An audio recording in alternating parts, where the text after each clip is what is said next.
O Renascimento foi um movimento comercial, urbano, intelectual e artístico ocorrido na Europa entre os séculos XIII e XVI.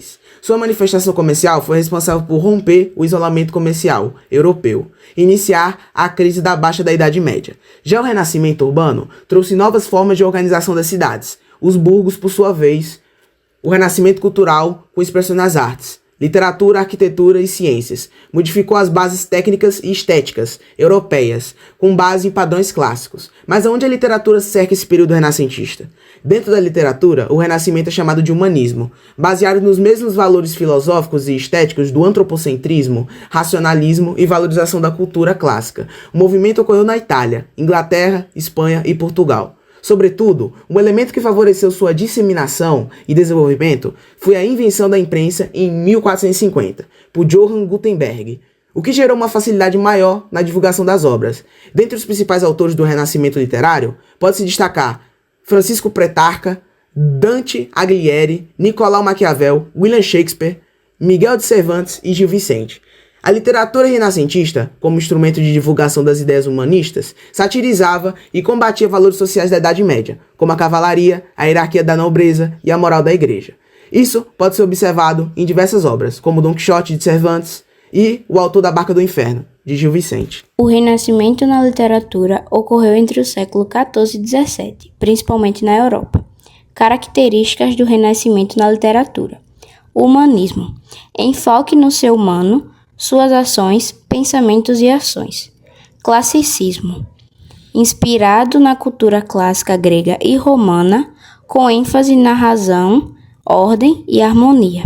Individualismo, acento na individualidade, liberdade e expressão pessoal. Realismo, descrição detalhada da realidade sem idealizações. Uso da língua vernácula. Abandono do latim em favor das línguas nacionais. O Renascimento na literatura marcou uma mudança significativa em relação à Idade Média, com um enfoque maior na humanidade, individualidade e realismo. O Renascimento foi um período de grande transformação cultural, artística e científica na Europa, que começou no final do século XIV e se estendeu até o século XVII. Uma das curiosidades desta época foi a invenção da imprensa por Johannes Gutenberg, no ano de 1440. Isso permitiu a produção em massa de livros. Antes da imprensa, os livros eram copiados à mão, o que era extremamente demorado e caro. Com a prensa de Gutenberg, os livros podiam ser produzidos em massa, tornando-os mais acessíveis e mais baratos. Isso fez com que o conhecimento fosse espalhado mais rapidamente por toda a Europa, contribuindo para a revolução científica e o avanço da educação. Uma das obras mais conhecidas do período do Renascimento é a Mona Lisa. Ela é a obra mais notável e conhecida de Leonardo da Vinci, um dos homens mais eminentes do Renascimento italiano. E aqui vai algumas curiosidades sobre ela. Sua pintura foi iniciada em 1503 e estima-se que só foi terminada 3 ou 4 anos mais tarde. Porém, a pintura ficou com o Leonardo da Vinci até a sua morte, na França. Dizem que ele nunca entregou a pintura nunca foi entregue ao remetente. É nessa obra que o artista melhor concebeu a técnica do esfumato. Além do esfumato, foi utilizada a técnica da perspectiva, idealizada por artistas renascentistas que criava a ideia de profundidade numa tela. O título da pintura, Mona Lisa, significa, de forma literal, Senhora Lisa, mas além desse nome, a obra é conhecida por diversas outras maneiras. La Gioconda, em italiano, para o português, significa a sorridente. Ao vermos a Mona Lisa, temos a impressão de que ela está sorrindo. Mas, ao olharmos diretamente para sua boca, o sorriso parece se inclinar para baixo. Ou seja, a forma da boca pode mudar dependendo do ângulo e da distância em que é visto. Mas não somente a boca.